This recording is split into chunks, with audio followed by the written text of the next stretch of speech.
अस्सलाम वालेकुम, welcome my dear students, this is doctor Hadi here. आज एक बहुत स्पेशल लेक्चर, बहुत ज़्यादा स्पेशल लेक्चर है, वो है one gene one enzyme hypothesis.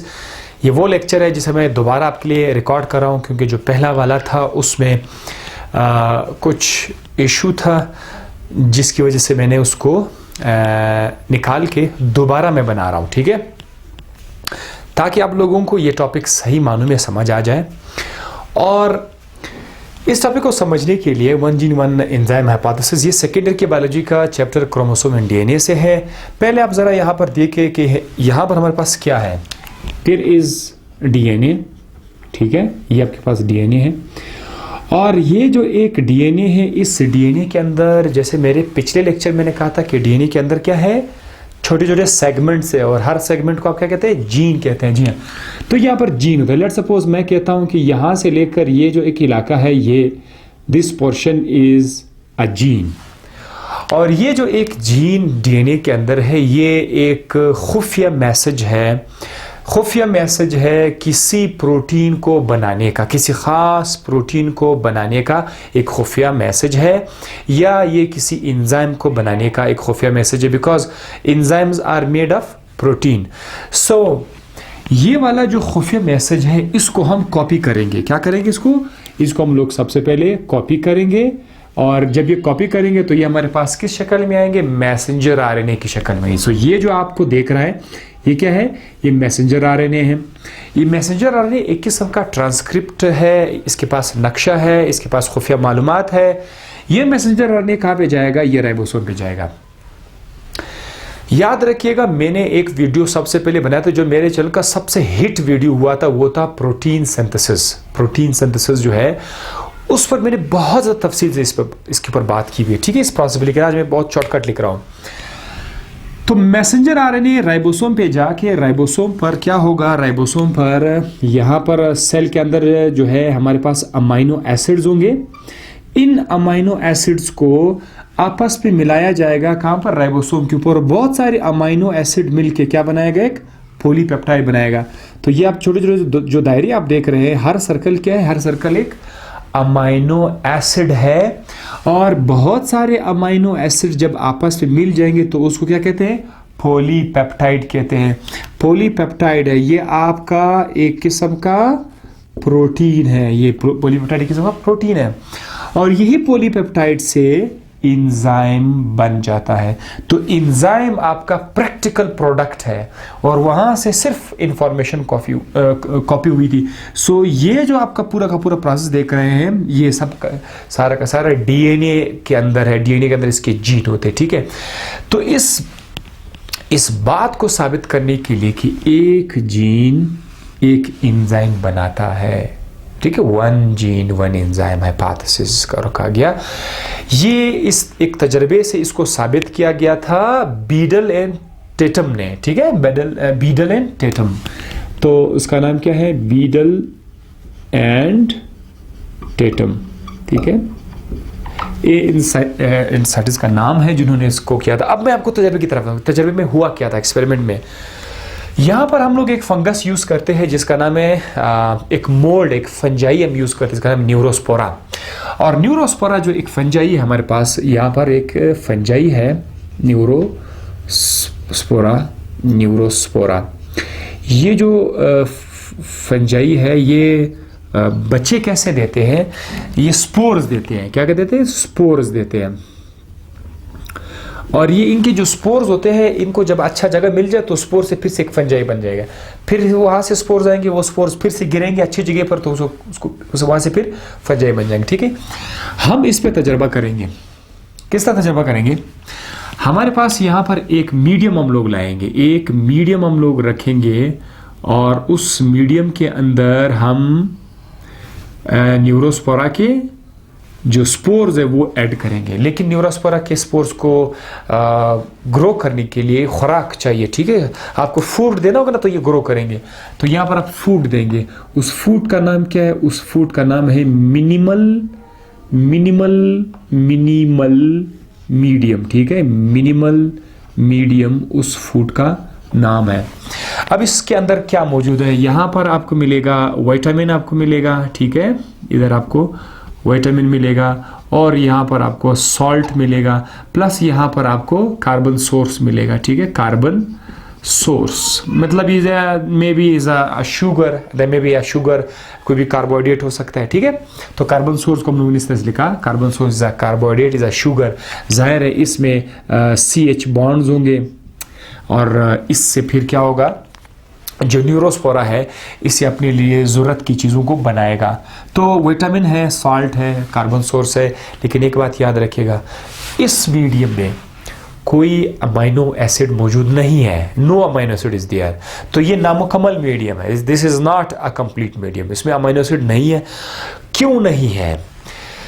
क्योंकि ये जो आपका फंजाई है ये अमाइनो एसिड खुद बना सकते हैं। ठीक है, इन चीज़ों से क्या, ये जो कार्बन सोर्स है, विटामिन, साल्ट है, इससे क्या बना सकता है, अमाइनो एसिड खुद बना सकते हैं। फिर क्या होगा कि इन अमाइनो एसिड से क्या होगा, ये अपने लिए क्या करेगा, ग्रोथ करेगा, अमाइनो एसिड की मदद से ग्रोथ करेगा। तो ये तो नॉर्मल सिचुएशन है, आमतौर पर इस तरह होता है। ठीक है, इसीलिए आपको मीडियम में अमाइनो एसिड को डालने की ज़रूरत नहीं है। आगे आपको बताएंगे कि हमने और कौन सा मीडियम यूज़ करना है। तो जब हमने यहाँ पर न्यूरोस्पोरा के स्पोर्स को ऐड कर दिए, न्यूरोस्पोरा के स्पोर्स को, और वहाँ से हमारे पास फंजाई बन गया, तो ग्रोथ हो गई, फंजाई हमारे पास बहुत सारा फंजाई आ गया। अब हम क्या करेंगे, तो उसके बच्चे आ गए, स्पोर्स आ गए, हम लोग अभी क्या करेंगे, हम ये जो स्पोर्स है इसके ऊपर एक्सरे पास करते हैं। क्यों पास करते हैं उसकी मैं आपको वजह बताता हूँ। तो यहाँ पर हमारे पास क्या मौजूद है, यहाँ पर हमारे पास मौजूद है एक्सरेज हमारे पास मौजूद है, यहाँ पर हमारे पास है एक्सरेज। ठीक है, तो ये जो एक्सरेज है इसको हम किस चीज़ के ऊपर पास करेंगे, यहाँ पर हमारे पास है न्यूरोस्पोरा के स्पोर्स। एक्सरे को पास करने का मकसद ये है ताकि हम डीएनए के अंदर चेंज लाएं। क्या लाएं, डीएनए के अंदर हम लोग चेंज लाएं। जब डीएनए के अंदर चेंज लाया जाए, इस प्रोसेस को म्यूटेशन कहा जाता है। इस प्रोसेस को हम क्या कहते हैं, change in the DNA is called mutation.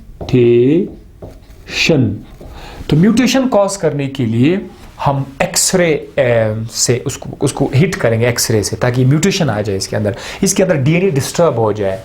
हम चाहते हैं कि बस ये सिलसिला ख़राब हो जाए।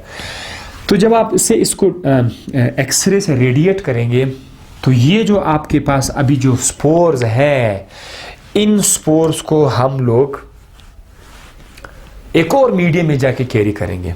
ठीक है, एक और मीडियम में जब आप इसको कैरी करोगे जिसका नाम है कंप्लीट मीडियम। एक और बात, अगर आप इन स्पोर्स को दोबारा से इस तरह के मीडियम में जाके ऐड करोगे, क्या नाम है इस मीडियम का, मिनिमल मीडियम। तो जब आप इस स्पोर्स को यहाँ पर डालेंगे तो यहाँ पर आपको क्या मिलेगा, आपको मिलेगा नो ग्रोथ। क्या मिलेगा आपको, नो ग्रोथ। आपको ग्रोथ नहीं मिलेगा क्योंकि आपने इसको क्या किया, एक्सरे से इसको डैमेज कर दिया, तो आपको यहाँ से फिर आपको ग्रोथ नहीं मिलेगा। तो अब हम क्या करेंगे कि इसके अंदर ग्रोथ आ जाए। इसके अंदर ग्रोथ लाने के लिए हम एक और मीडियम इस्तेमाल करेंगे। उस मीडियम का नाम क्या है, उस मीडियम का नाम है कंप्लीट मीडियम।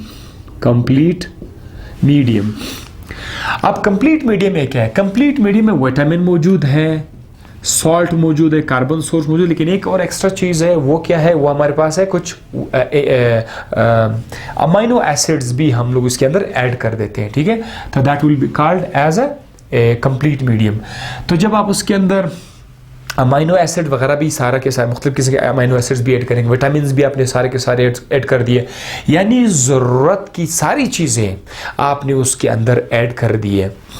तो जब आप कंप्लीट मीडियम यूज़ करोगे, कंप्लीट मीडियम में ये वाले स्पोर आप ऐड करोगे, तो फिर से आपको क्या मिलेगा, ग्रोथ आपको मिल जाएगा। यानी ये जो स्पोर्स थे शुरू में ये इसलिए ग्रोथ नहीं कर रहे थे क्योंकि इनका जिस्म इस बात का, इस कैपेसिटी का काबिल नहीं था कि ये अपने ग्रोथ के लिए कुछ चीज़ों को बना सके, अपनी बॉडी में से की मदद से बना सके। तो वो चीज़ें ये खुद से नहीं बना सकता था, हमने मजबूरी से क्या किया, बाहर से डालना पड़ा। जैसे कि अगर आपकी बॉडी में, आमतौर पर आपकी बॉडी में आप ग्रोथ करने के लिए आप क्या करते हैं, आप बाहर से विटामिन आप ऐड करते हैं, ठीक है। जब आपकी जिस्म में विटामिन की कमी हो जाए, या आपकी बॉडी के अंदर, लेट्स सपोज आपकी बॉडी के अंदर हेमोग्लोबिन बहुत कम है, हाँ आपका जिस्म हेमोग्लोबिन खुद बना सकते हैं, लेकिन किसी वजह से आपकी बॉडी के अंदर हेमोग्लोबिन की कमी है, तो आप क्या करते हैं, हेमोग्लोबिन की कमी की वजह से आप बाहर से हेमोग्लोबिन के ऐसी चीज़ें खाते हैं कि वहाँ से आपका हेमोग्लोबिन बन जाए, ठीक है। हीम सिरप वगैरह आप लोग कहते हैं, आयरन खाते हैं ताकि उससे आपकी आरबीसी बन जाए, है ना, ऐसा बाहर से लेते हैं। तो ये न्यूरोस्पोरा जो है, इसका ग्रोथ इसलिए हो सका कि अंदर कुछ गड़बड़ हो गया, कुछ जो चीज़ पहले बना रहा था न्यूरोस्पोरा, पहले इसका जिस्म कुछ बना सकता था, अब एक्सरे के बाद वो नहीं बना सकता। तो फिर हम लोगों ने क्या किया, हम लोगों ने इसका मीडियम चेंज कर दिया, एक और ऐसा मीडियम बना लिया जिसमें ये चीज़ें मौजूद होती, कुछ और एक्स्ट्रा चीज़ें भी डाल दी, जैसे कि उसके अंदर अमाइनो एसिड्स आ गए, ठीक है। जब हमने कंप्लीट मीडियम में रखा तो फिर इसने ग्रोथ स्टार्ट किया। तो जब ग्रोथ स्टार्ट किया, हमारे पास फिर से जो है न्यूरोस्पोरा के बच्चे हमारे पास आ गए, फिर से हमारे पास स्पोर आ गए। अब यहाँ पर जितने भी हमारे पास स्पोर्स होंगे ग्रोथ के बाद, जितने भी हमारे पास स्पोर्स होंगे, ये स्पोर्स म्यूटेंट स्पोर्स होंगे, ठीक है। वो बच्चे हैं जिनमें म्यूटेशन हो चुका है, चाहे इसमें 1,00,000 स्पोर भी बने ना, तब भी हर स्पोर के अंदर म्यूटेशन हो चुका है, ठीक है। They are mutant, all are mutant. So हमारे पास इस वक्त जो बच्चे आ रहे हैं, ये सारे के सारे क्या है, म्यूटेंट है। सो कंप्लीट मीडियम में डालने के बाद हमारे पास क्या, कौन सा स्पोर आ गया, म्यूटेंट स्पोर्स। हमारे पास बहुत सारे म्यूटेंट स्पोर्स आ गए। अब हम ये चेक करना चाहते हैं यार क्या चीज़ था, किस लिए, वो क्या था जिनकी वजह से ये ग्रोथ ना हो सका। इस बात को चेक करने के लिए कि what was that particular ingredient, क्या था जिससे ग्रोथ नहीं हो सका, उसके लिए हम लोगों ने क्या किया, हम लोगों ने टेस्ट ट्यूब्स रखे, ठीक है। बहुत सारे टेस्ट ट्यूब्स हमने बना लिए ग्रोथ के लिए। अब बहुत सारे लगा सकते हैं, लेकिन उसकी ज़रूरत नहीं है, बस आप 2-3 लिख दें। काम की चीज़ मैं बताता हूँ, ज़रूरत की चीज़ जो देखो, इस लेक्चर से मेन आइडिया हम लोगों ने लेना है। मेन आइडिया क्या चीज़ है। अब उन्होंने क्या किया, यहाँ पर भी उसके स्पोर्स डाल दिए, ठीक है। म्यूटेंट स्पोर्स यहाँ पर भी ऐड कर दिए, यहाँ पर भी म्यूटेंट स्पोर्स ऐड कर दिए, यहाँ पर भी म्यूटेंट स्पोर्स ऐड कर दिए। मिनिमल मीडियम तो पहले से था। कौन सा मीडियम, मिनिमल मीडियम फिर से आपने ऐड कर दिया। कंप्लीट मीडियम को डालने की जरूरत नहीं, वरना ये फिर से आपको बच्चे देंगे, ग्रोथ स्टार्ट करेगा, पता ही नहीं चलेगा कि इनमें मसला क्या था। तो अब आप कंप्लीट मीडियम मत डालें, अब आप फिर से मिनिमल मीडियम डालें, ठीक है। इसके अंदर भी आपने मिनिमल मीडियम, ये भी मिनिमल, सब मिनिमल मीडियम के अंदर है। अब हम लोग ये काम करते हैं, ये चेक करते हैं कि कौन सा पर्टिकुलर इंग्रेडिएंट था जिसकी वजह से ये प्रॉब्लम आ रहा था। तो ABCD में से कौन सा था। आपको शक है कि यार पता नहीं A मिसिंग था, B मिसिंग था, C मिसिंग था, D मिसिंग था, कौन था। तो आप क्या करें, ये जो अलग अलग ट्यूब है इनमें से A को ऐड करके डाल दे, B को ऐड करके डाल दे, C को ऐड करके डाल दे, ठीक है। अब इस लेट्स सपोज आपने इसमें A को डाला, ठीक है, इसमें आपने A डाला, दिस A कम हियर, और आपने देखा कि यहाँ पर ग्रोथ नहीं हुआ। दूसरे में आपने क्या किया, आपने B डाला और फिर से इधर ग्रोथ नजर ही नहीं है, बच्चे नहीं आए। यहाँ पर जब आपने C डाला तो C के डालने से यहाँ पर ग्रोथ नजर आया, तो आपको अंदाजा हो जाएगा कि हाँ C मिसिंग था। ऐसा है ना, आइडिया आपने लेना है। तो उन्होंने क्या किया, उन्होंने यहाँ पर मुख्तलिफ किस्म के बाज़ में उन्होंने न्यूक्लिक एसिड डाला, बाज़ में उन्होंने पायरिडॉक्सिन विटामिन डाला, बाज़ में उन्होंने इनोसिटोल विटामिन डाला, बाज़ में मुख्तलिफ चीज़ें अलग अलग, देखो हर ट्यूब में मुख्तलिफ चीज़ें डाल ऐड करते गए, एक एक को ये विटामिन डाला ये। लेकिन इसमें एक ऐसा ट्यूब था जिसमें हम लोगों ने आर्जिनिन नाम का एक अमाइनो एसिड हम लोगों ने यहाँ पर ऐड किया था, आर्जिनिन। लेट्स सपोज यहाँ पर हमारे पास है पायरिडॉक्सिन ये है, और हमारे पास यहाँ पर है न्यूक्लिक एसिड, ठीक है, न्यूक्लिक एसिड। हमने क्या किया, हमने न्यूक्लिक एसिड को एक में न्यूक्लिक एसिड डाला, दूसरे में हम लोगों ने क्या किया, पायरिडॉक्सिन डाला, और तीसरे में हम लोगों ने आर्जिनिन एक अमाइनो एसिड है, ठीक है, ये हम लोगों ने ऐड कर दिया। फिर हमने इंतजार के देखा, अच्छा what will happen now. Nucleic acid जिसमें डाला था उसमें ग्रोथ नहीं हुई, जिसमें आपने पायरिडॉक्सिन डाला उसमें भी ग्रोथ नहीं हुई, जिसमें आपने आर्जिनिन डाला था आर्जिनिन वाले में ग्रोथ हुई। इधर दे न्यूरोस्पोरा के ग्रोथ हो गया, तो यहां पर ग्रोथ हो गया। रीजन क्या था, आर्जिनिन हमने बाहर से डाला। अब यहां से हम एक अंदाजा कर सकते हैं, किस तरह अंदाजा कर सकते हैं कि वो न्यूरोस्पोरा जो ग्रोथ नहीं कर सकता था, वो इसलिए नहीं कर सकता था कि उसकी बॉडी के अंदर जो कमी आई थी, वो कमी आई थी कि ये एक अमाइनो एसिड नहीं बना सकता था। कौन सा अमाइनो एसिड, आर्जिनिन। सो जब आपने आर्जिनिन को बाहर से डाला तो इसके अंदर फिर से क्या स्टार्ट हुई, ग्रोथ स्टार्ट हुई। अब मैं आपको यह भी बताना चाहूंगा कि इससे आगे क्या हम सीखते हैं, आगे हम क्या सीखते हैं। टॉपिक तो है आपका वन जीन वन एंजाइम। अभी तक तो जीन की बात आई नहीं, अभी तक तो एंजाइम वाली बात आई नहीं आई, ठीक है। So let's start. ये मैं इसको आपको मैं इसका रीजन बताता हूं कि हमारे पास हुआ क्या। अभी मैं यहां से मिटाना चाहूंगा, ठीक है। आप लोग बेशक वीडियो पॉज करके पहले आप लोग लिख सकते हैं। हुआ क्या था कि ये जो न्यूरोस्पोरा का डीएनए है, ये न्यूरोस्पोरा का डीएनए है। इस न्यूरोस्पोरा की डीएनए में तो बहुत सारे जीन है, ठीक है। यहां पर ये भी जीन है, बहुत सारे जीन है। इनमें से ये जो एक जीन है, अगर मैं इसको बाहर निकाल दूं तो ये जो एक जीन है, किसका जीन है, this is the gene of the Neurospora. जब आपने यहां पर क्या किया था, जब आपने एक्सरे हिट किया था, एक्सरे से क्या हुआ था कि ये जो जीन है, ये जीन डिस्टर्ब हुआ था। यहां से ये पूरा जो जीन था ये डिस्टर्ब हुआ था। वाई, बिकॉज, अच्छा मैं थोड़ा सा, बिकॉज ऑफ द एक्सरे से ये जो जीन था ये डिस्टर्ब हुआ था, म्यूटेशन हो गई थी, न्यूक्लियोटाइड के सीक्वेंस इधर उधर हो गए थे।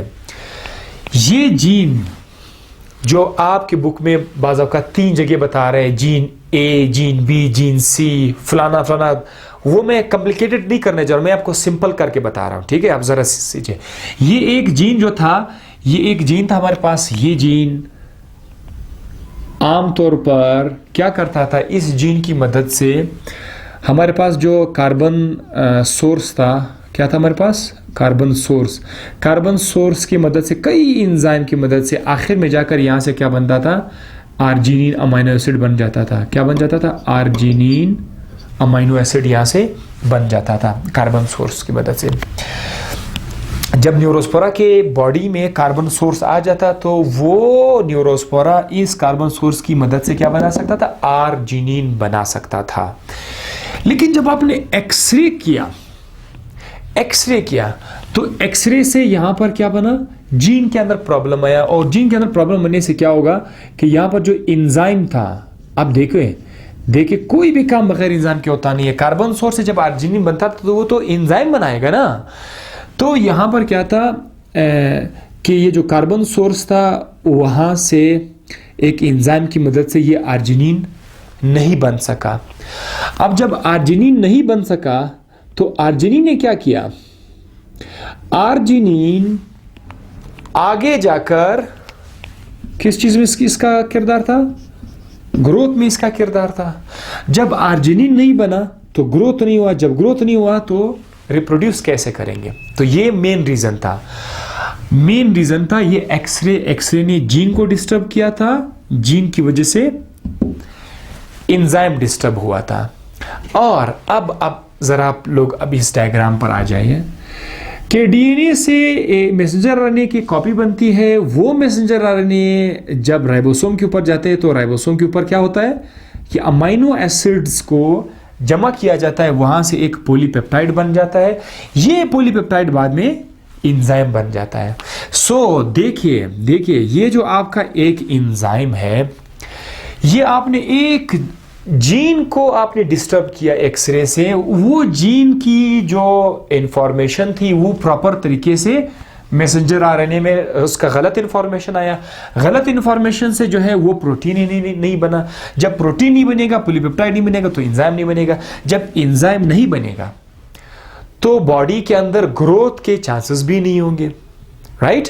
और इसलिए उस केस में आपने क्या किया था, जो एक अमाइनो एसिड की वजह से इनका पूरा का पूरा ग्रोथ रुका हुआ था, वो अमाइनो एसिड बाहर से डाल के उसका ग्रोथ स्टार्ट हुआ था। यहां पर हमें अंदाजा हो गया कि अगर हम ये एक्सरे ना करते तो जीन ठीक ठाक होता। जीन की ठीक ठाक होने से हमारे पास एंजाइम बन जाता, यानी इस दौरान वो जो अमाइनो एसिड था वो अमाइनो एसिड हमारे पास सिंथेसाइज हो जाता और उसकी वजह से आगे जाकर हमारे पास ग्रोथ आ जाती।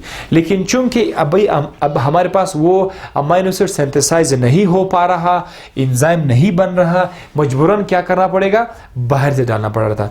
तो ये जो एक तजर्बा था, इससे हमें एक अंदाजा हुआ कि एक जीन एक एंजाइम बना सकता है। 1 जीन 1 एंजाइम हाइपोथेसिस। बाद में जाकर 1 जीन 1 पॉलीपेप्टाइड भी हो गया है। मतलब ये जो टॉपिक आप देख रहे हैं 1 जीन 1 एंजाइम है, इसको आप 1 जीन 1 पॉलीपेप्टाइड भी लिख सकते हैं, क्योंकि एक जीन आगे जाकर एक पॉलीपेप्टाइड बना सकता है। तो ये सारा का सारा जो लेक्चर था मैंने आपके लिए दोबारा बना लिया। आप इस पर देख सकते हैं पूरा लेक्चर को। मैं अगर आपके लिए दोबारा इस तरह भी रिकॉर्ड कर सकता हूँ कि 1 जीन 1 एंजाइम हाइपोथेसिस हमने सबसे पहले क्या देखा कि हम लोगों ने एक फंजाई को लिया जिसका नाम न्यूरोस्पोरा। उस फंजाई के हमारे पास स्पोर्स आ गए। वो जो स्पोर्स हैं वो स्पोर्स एक मिनिमल मीडियम में पहले हम लोगों ने उसको रखा और उसने बड़े आराम से ग्रो किया मिनिमल मीडियम में। फिर हम लोगों ने क्या किया कि जो स्पोर्स हमारे पास आए उसके ऊपर हम लोगों ने एक्सरे हिट किया। एक्सरे से उन स्पोर्स के अंदर म्यूटेशन पैदा हुआ। फिर हम लोगों ने उन स्पोर्स को दोबारा जब मिनिमल मीडियम में रखा तो ग्रोथ नहीं हुई। उसके ग्रोथ करने के लिए हमने एक और मीडियम का इस्तेमाल किया जिसका नाम है कंप्लीट मीडियम।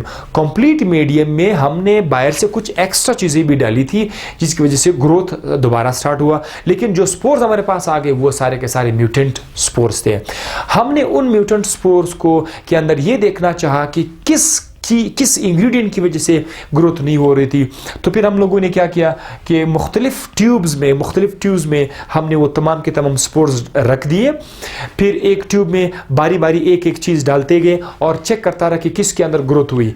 तो जब तजर्बे में हमें पता चला कि एक अमाइनो एसिड था आर्जिनिन, जिसको डालने के बाद हमें ग्रोथ नज़र आया। तो उस आर्जिनिन से वहाँ पर हमने अपना तजर्बा स्टॉप कर दिया कि इट वाज आर्जिनिन जिसकी वजह से ग्रोथ नहीं हो रही थी। फिर हम लोगों ने मज़ीद देखा कि आर्जिनिन के डालने से डीएनए इसका क्या रिलेशन था। तो हमने देखा कि डीएनए के अंदर एक जीन था, वो जीन एक्सरे की वजह से डिस्टर्ब हुआ था।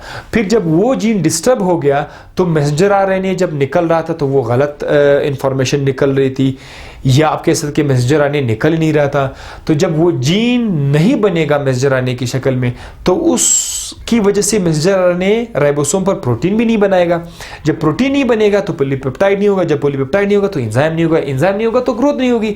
तो फाइनली उस तजर्बे के बाद हमने ये एक खाका हम लोगों ने बना लिया कि यार ये रीज़न हो सकता है। तो इसके साथ ही ये 1 जीन 1 पॉलीपेप्टाइड हाइपोथेसिस यहाँ पे ख़त्म हुआ। आपसे मुलाकात होगी इंशाल्लाह नेक्स्ट वीडियो में। तब तक के लिए अल्लाह हाफिज़।